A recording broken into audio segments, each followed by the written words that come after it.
Hey guys, welcome back to the New Creation Studio. My name is Teju and today I'm gonna share with you an easiest technique to create realistic oily skin in Photoshop. And trust me guys, this technique is gonna be very helpful for you, whether you are a retoucher, photographer or maybe a commercial photo manipulator.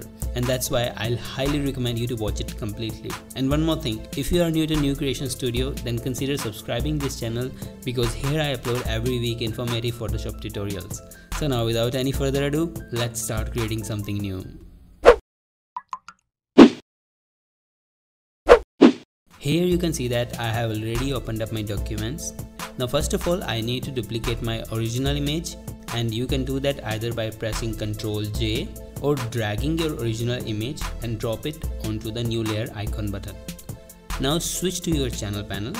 Here you will see 4 different channels: red, green, blue, and one is the combination of all these 3 channels, which is RGB. Now here I have to work with my blue channel, but the problem is that if I would start directly working on my blue channel, it can change the original colors of my image in a very destructive way, and I really don't want that.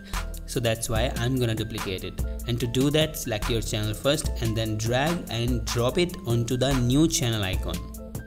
Now I'm gonna apply a curve adjustment on this channel, and to do that, go to your image menu, click here and then choose curve adjustment. A new curve adjustment window will suddenly pop up, and in that curve adjustment window I'm gonna make some adjustments in that way to make the soft lightened part of the skin look sharp and more brighter, and that way you would be able to find out that which part of your image should get more light and which part shouldn't.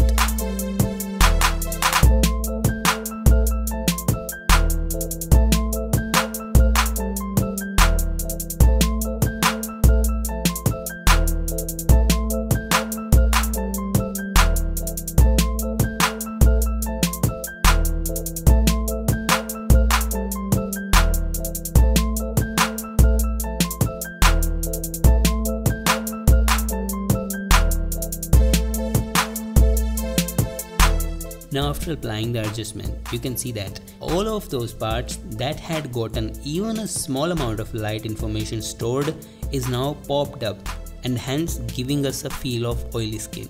But that's not enough, because the lighting part is a little much intense and we have to make it much more natural than that. So let's continue. Now again, go back to your image menu. Here I'm gonna apply shadows and highlights adjustment. Again, make some fine adjustments to decrease down the intensity of the light a little.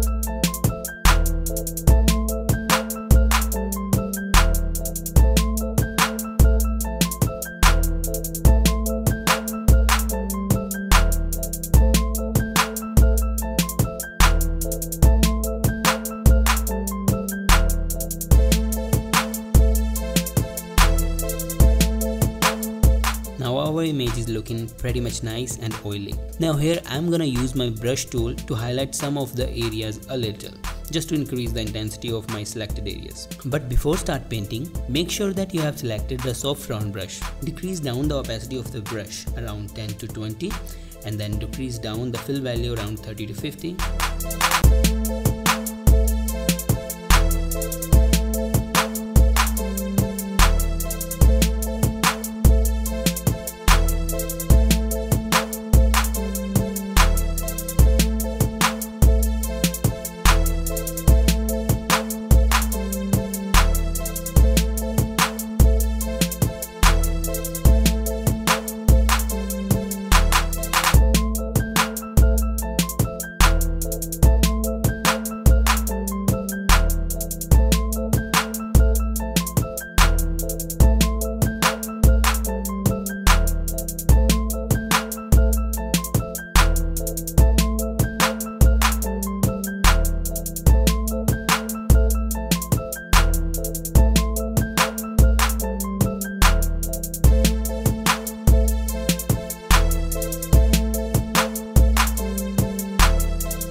Here I am very much satisfied by the results I got after the painting. Now press and hold down your control key and then click on the thumbnail of your blue channel. You'll get a very rough selection around your painted areas. And don't worry if some unnecessary parts also got selected. This is not gonna make any difference, trust me. Now switch back to your layer panel and create a curve adjustment layer. If your image has turned out red like mine, then simply click on your mask once to get rid of it. Now if you are a beginner, then you probably would be thinking like, where is the change? I was expecting some good results, but what is that? Nothing happened. Don't worry my friend, the magic is about to begin. Now click on your adjustment layers thumbnail to get your curve adjustment options back. And then make a point around here and then start dragging upwards. Now make another point over here to add a little bit of contrast. Just look at it. The results we got after using these techniques are pretty natural and realistic. And look at the skin, it's looking oily in a very natural way. So guys, that's it for today. I hope that you would have enjoyed the video and learned something new. If you really have learned something new from this video, then kill that like button and share it with your friends. And if you have any doubt about the tutorial, feel free to ask it in the comment box below. Thank you very much for watching this video. I'll see you all in my next video. Till then, take care and keep creating.